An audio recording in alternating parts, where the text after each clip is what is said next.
어쩔 수 없이 몇 가지 기본적인 해부학적 지식을 다루긴 하겠지만 우선은 실제적인 연습에 기초한 상식적인 내용을 이야기하려고 한다. 분명히 말하지만 지나치게 전문적인 내용을 다루지는 않을 것이다. 일단 왜 몸이 종종 통증을 이용해서 중요한 목적을 달성하는지 살펴보도록 하자. 근골격계에 만성 통증이 있다면 그것은 우리 몸이 매우 중요한 사실을 말하고 있는 것이다. 그것은 바로 위험이 임박했다는 경고다. 통증은 일어나지 말아야 할 일이 일어나고 있음을 말하는 것이다. 그게 어떤 일인지 알아내는 것은 우리 몫이다. 그런데 문제가 있다. 그 일을 고치기 위해 잘못된 부분을 찾으려고 한다는 것이다. 하지만 성공할 여지는 그리 많지 않다. 사람들이 가장 많이 치료하고자 하는 부분은 근육이다. 근육은 관절을 조정해서 뼈를 움직인다. 이런 요소는 치료에 초점이 되고 치료는 가능한 한 근육과 뼈에 관련된 움직임을 줄여주거나 조정하는 방식으로 이루어진다. 어쨌든 통증은 사라지는 게 아니냐고 생각할 수 있겠지만 사실은 그렇지 않다. 만성 통증은 없애기 힘들기 때문에 만성이라고 부르는 것이다. 통증은 나타났다 사라지고 사라졌다 다시 나타나는 것이다. 몸이 보내고 있는 메시지는 사람들이 받았다고 생각하는 메시지의 내용과 다르다. 문제는 몸이 제대로 움직이지 않는다는 것이다. 인간은 왜 존재하는가? 이 질문은 인류에게는 영원히 풀기 어려운 문제겠지만 근골격계 관점에서 인간의 신체를 살펴보면 이에 대한 답이 금방 튀어나온다. 바로 인간은 움직이기 위해 존재한다는 것이다. 인간의 몸은 움직이는 기계와 같다. 이것은 질의 역할을 하는 뼈와 도르의 역할을 하는 근육을 보면 명백해진다. 뼈와 근육은 몸무게의 60%에 해당한다. 뼈와 근육이? 우리 몸의 70%는 물인데? 인간이 아무리 고차원적인 목적을 가지고 있더라도 몸무게의 60%. 그것을 성취하기 위해서는 두 손을 번갈아 흔들거나 한 발을 다른 발 앞에 놓는 등의 움직임이 필요하다. 그렇다면 논리적으로 생각해 볼 때 몸의 움직임을 제한하거나 막는 메시지가 이치에 맞는 것일까? 그렇지 않을 것이다. 인류가 생긴 지 300만 년이 지난 지금에서야 갑자기 사람들이 근육이나 뼈를 움직일 수 없게 되었다면, 아니면 간신히 움직일 수 있다면 과연 그게 맞는 일일까? 물론 그렇지 않다.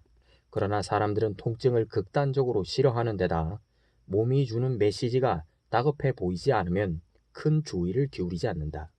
결국 이런 태도는 건강을 지키고 통증 없이 살게 해주는 몸의 메커니즘 자체에 대한 전면적인 공격을 초래하는 것이다. 만일 관절이나 뼈, 근육에서 통증이 느껴지면 그 부분이 병들었다고 생각할 것이다. 물론 실제로 그 부분이 너무 오래되고 낡고 부서지고 남용되었다는 신호일 수도 있다. 그렇지만 설령 그렇다 하더라도 통증을 일으킨 조건 자체는 특정한 부위에 대한 수술이나 치료로 해결할 수 없다. 몸의 움직임을 대신할 수 있는 인공적인 대체물은 없다. 움직임은 몸이 작용하고 전체적인 건강을 유지하는 데 꼭 필요한 것이다. 몸을 움직이는 것은 반응이자 선택이다. 인간은 자연의 외부적인 힘에 의해 움직이지 않는 얼마 되지 않는 생명체 중 하나다. 우리는 조수에 떠내려가거나 공기의 흐름을 따라가거나 다른 생명체에 얹혀서 흘러가는 일이 없다. 우리는 움직이거나 아니면 죽을 수밖에 없다. 따라서 우리가 움직일 때 사용하는 도구와 방법은 자연에 의해 쉽게 파괴되지 않게끔 만들어진 것이라고 할 수 있다. 거북이는 몸을 숨기거나 외부 공격이나 압력에 견딜 수 있는 딱딱한 등껍질을 가졌다. 우리는 자라고 걷고 뛰고 움직이고 고통을 견디기 위해 질긴 근육과 강건한 뼈, 유연한 관절을 가지고 있다. 그런데 뼈는 근육이 시키는 일만 한다. 근육은 뇌에서 내린 명령을 신경을 통해 받는다. 이런 명령 체계는 앞에서 말했던 좀 더 높은 목적을 성취하기 위한 첫 번째 단계다. 인간을 인간답게 하는 것은 자기 의지대로 움직일 수 있기 때문만은 아니다. 뇌가 주변에서 일어나는 일들의 반응을 보인다는 사실 때문만도 아니다. 인간은 본능 이상의 무언가를 가졌다. 인간은 무엇을 선택하기 전에 충분히 평가하고 깊이 생각한다. 외부 자극에 대해 반응을 보이는 것은 우리 몸이 계속 살고 계속 움직일 수 있게 해주는 것이다. 많이 움직일수록 움직일 수 있는 능력이 더 많이 생긴다. 태아가 자궁 안에서 처음으로 발길질을 하고 움직이는 순간부터 인간은 계속해서 몸을 움직여 환경에 반응한다. 최소한 환경이 자극을 주는 한 말이다. 근골격계를 움직이게 하려면 뇌가 외부의 자극을 받아야 한다. 하지만 오늘날 태아는 움직임에 대한 요구가 점점 더 줄어드는 환경에 노출된다. 이렇게 자극이 부족하다는 것은 우리에게 영향을 끼친다. 우리가 젊든 그렇지 않든 말이다. 조상들과 달리 오늘날 우리는 그다지 움직이지 않는 것 같다. 오늘날 움직임은 단순히 선택 사양에 불과한 것 같다. 더 이상 일을 하면서 주요한 근골격계 기능을 사용할 필요가 없다. 놀이를 할 때 역시 마찬가지다. 생화학적 패러다임이 거꾸로 가고 있다. 우리는 점점 덜 움직이고 이에 따라 움직일 수 있는 능력이 점점 더 줄어든다. 무릎 통증을 인식하는 무통 증상을 인식하는 법을 배우자. 무통 증상. 통증의 기능은 오직 하나다. 바로 우리에게 위험을 경고하는 것이다. 만성 통증은 우리가 약하다는 것이나 살아가는 데 필요한 물리적 요구를 감당할 능력이 우리에게 없다는 것을 의미하지 않는다. 다만 민첩한 활동이 거의 없다고 경고하는 것이다.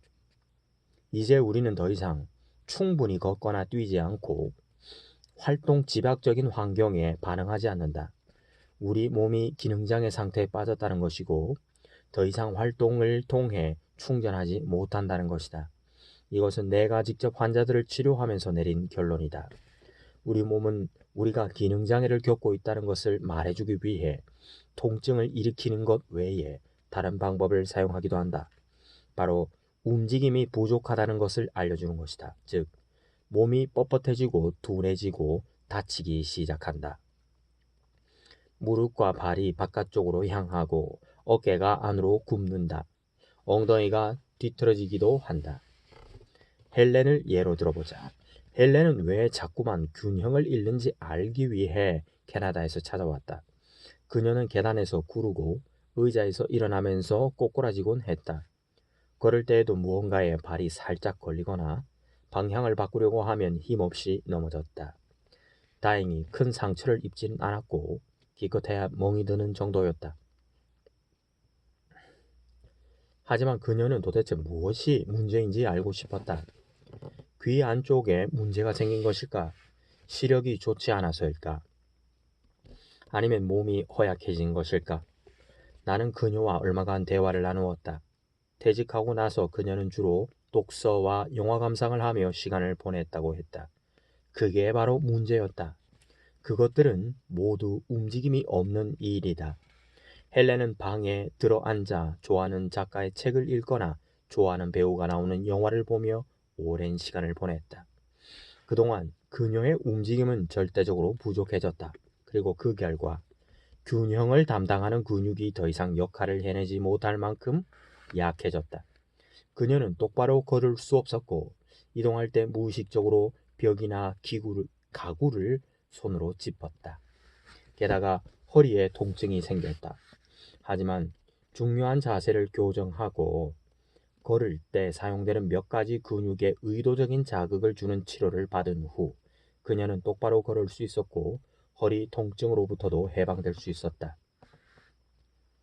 기능장애란 무엇인가? 기능장애에 대해 쉽게 말하면 다음과 같다. 목의 기능 중 하나는 머리를 왼쪽과 오른쪽으로 180도 돌릴 수 있게 해주는 것이다. 그런데 이렇게 움직이는 게 불가능하고 다른 일상적인 움직임이 불가능한 경우를 기능장애라고 한다. 열 있는 사람의 얼굴빛이 붉은 것처럼 몸 역시 건강이 좋지 않거나 기능장애 상태를 보여주는 증상을 공공연히 나타낸다. 이런 증상이 나타나면 우리는 스스로 문제를 해결하려고 하기도 한다. 하지만 실제로 우리는 몸이 주는 메시지를 너무 자주 무시한다.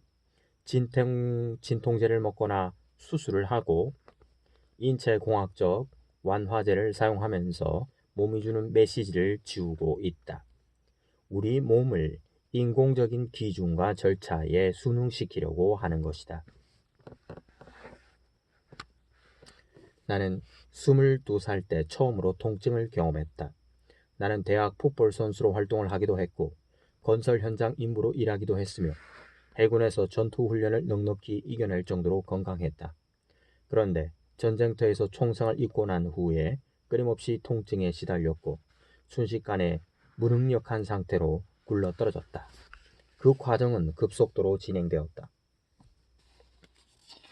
나는 총상을 입은 그 순간부터 다른 사람이 되었다. 나는 그것을 분명히 느낄 수 있었다. 거울을 보면서 똑바로 서고 신발끈을 묶는 것과 같은 간단한 행동을 전에 어떻게 할 수 있었는지 기억해내려고 부단히 노력했다. 하지만 더 이상 예전처럼 그렇게 할 수 없었고 움직이는 모습조차 예전과는 마음이 달라 보였다. 실제로 내 몸은 예전과 다르게 움직였다. 머리에 입력되는 움직임과 그 결과로 나오는 움직임이 달랐다. 다행히 예전의 움직임에 대한 기억이 머릿속에 생생하게 남아있었고 회복 기간 내내 그 기억 속의 움직임을 복구하고자 무진장애했었다. 치료가 진행되면서 점점 예전의 움직임을 되찾고 몸의 기능을 회복했다. 나는 이런 과정을 겪으면서 우리 몸이 표준 구조를 가지고 있다는 것을 깨달았다. 내가 통증을 느끼고 제대로 움직일 수 없었던 것은 몸이 그 표준 구조에서 벗어났기 때문이었다. 그 후 나는 부상을 당한 군인들에게 이런 깨달음을 가르쳐 주었다. 그리고 약이나 수술로 통증을 해결할 수 없어서 우리 클리닉을 찾는 환자들에게도 알려주었다. 나는 분명히 말할 수 있다. 통증에서 벗어나기 위해서는 우선 우리 몸의 원형을 재발견해야 한다. 에고스큐 운동법의 3가지 기초, 에고스큐 메소드, 저자의 이름을 딴 치료법. 1. 몸의 구조 재발견하기. 2. 원래 기능 복구하기. 3. 건강 회복하기. 척추의 생김새는 인간을 인간으로 만든다. 근골격계에서 우선 눈에 들어오는 구성 요소는 근육과 관절과 뼈와 신경이다. 이런 요소의 결합체 안에는 딱딱한 조직과 부드러운 조직이 함께 있다. 그리고 딱딱하면서 부드럽고 푹신하면서 탄력성이 있으며 단단하면서 유연성을 지닌 조직도 있다. 바로 연골이나 힘줄, 인대의 경우가 그렇다. 연골이나 힘줄, 인대의 경우가 그렇다. 연골, 힘줄, 인대. 우리 관절과 뼈와 신경의 배열은 어류나 조류를 비롯한 다른 척추동물과 다르다. 물론 우리도 다른 척추동물처럼 척추가 중심부에 있지만 우리 척추는 늘어난 S자 모양이고 이런 점에서 유인원을 제외한 다른 척추동물과 구별된다. 사람은 S자 모양의 척추 탓에 두 발로 똑바로 설 수 있고 움직일 때 척추까지 움직일 수 있는 것이다. 몸을 앞뒤로 구부리고 좌우로 돌리고 쭉 뻗고 흔들거나 춤을 출 때 이런 S자 모양의 척추는 움직임과 밀접하게 관련된다. 척추의 S자 곡선은 수직선과 수평선이 나란히 늘어서는 것과 직각에 기초한 기하학적 구조의 중심부에 위치한다. 이 선들은 몸의 각 측면에 4개씩 어깨, 엉덩이, 무릎, 발목 총 8개의 관절에서 교차한다. 나는 이 관절들을 하중 축바지 관절, 로드 베어링 조인트이라고 부른다. 뼈대를 에워싼 뼈대를 떠올려봐라. 수직선과 수평선을 사용해서 그려내는 것이다. 팔, 흉곽, 골반대, 다리는 완벽하게 균형 잡힌 상부 구조에 의존한다. 몸통에 의존한다. 옆에서 보면 상부 구조는 가운데에 S 곡선을 가진 3D 격자와 유사하다. 다만 수평선이 2개가 아니라 4개다. 수직선과 수평선이 교차하는 점은 직각이다. 아주 잘 짜여진 건축 비계, 높은 곳에서 공세를 할 수 있게 임시로 설치한 가설물, 건축 현장에서는 비계, 파이프, 외놈들 말로는 아시바라고 통합한다. 상상해보면 이 뼈대를 에워싼 뼈대의 개념을 이해하기 쉬울 것이다. 뼈대를 에워싼 뼈대. 건축의 비계를 상상해보라. 수평으로 되는 철제봉이 없다면 나머지 구조물은 모두 무너져 내릴 것이다. 마찬가지로 우리 몸에 이 수평선이 없다면 우리는 아마 항상 안전모를 쓰고 다녀야 할 것이다. 건축 현장에 있는 비계 장치의 경우 쨘쇠로 철제봉들을 단단히 조여 각각 직각을 유지할 수 있게 한다. 클립을 의미하겠죠. 우리 몸에서 쨘쇠의 기능을 맡는 것은, 클립의 기능을 맡는 것은 바로 인대이다. 인대는 관절 가운데를 통과하여 뼈와 뼈를 잇는 역할을 하는 질긴 띠 조직이다. 인대는 관절 가운데를 통과하여 뼈와 뼈를 잇는 역할을 하는 뼈와 뼈를 잇는다. 질긴 띠 조직이다. 그러나 구조물을 똑바로 세우는 게 전부는 아니다. 건축물의 비계 장치와는 달리 우리 몸은 부드럽게 움직일 수 있어야 한다. 기고 걷고 달리고 오르고 뛰어 오를 때 앞으로, 뒤로, 옆으로, 사선으로 모두 움직일 수 있어야 한다는 말이다. 근육 행동 기준 Standard Muscle Procedure SMP. 특정한 근육은 조이고 푸는 것을 통해 특정한 뼈를 움직인다. 조이고 푸는 것을 통해 특정한 뼈를 움직인다. 근육은 평행선과 직각으로 이루어진 구조 안에서 임무를 수행하고 이 근골격계는 환경의 자극과 연계해서 기능한다. 외부의 자극은 신경계에 의해 내부 반응으로 변환한다. 예를 들어 내가 멀리 있는 친구에게 손을 흔든다고 하자. 이 경우 자극과 반응이 있다. 만일 내가 친구를 보지 않았다면 손을 흔들지 않았을 것이다. 그리고 만일 내가 무인도에 혼자 있다면 손을 흔들지 않았을 것이다. 결국 손을 흔드는 행위에 대한 기억과 손을 흔들기 위해 사용하는 근육은 모두 쇠퇴할 것이다. 근골격계는 규칙적으로 근육을 사용해야 그 기능을 유지할 수 있다. 근골격계는 규칙적으로 근육을 사용해야 그 기능을 유지할 수 있다.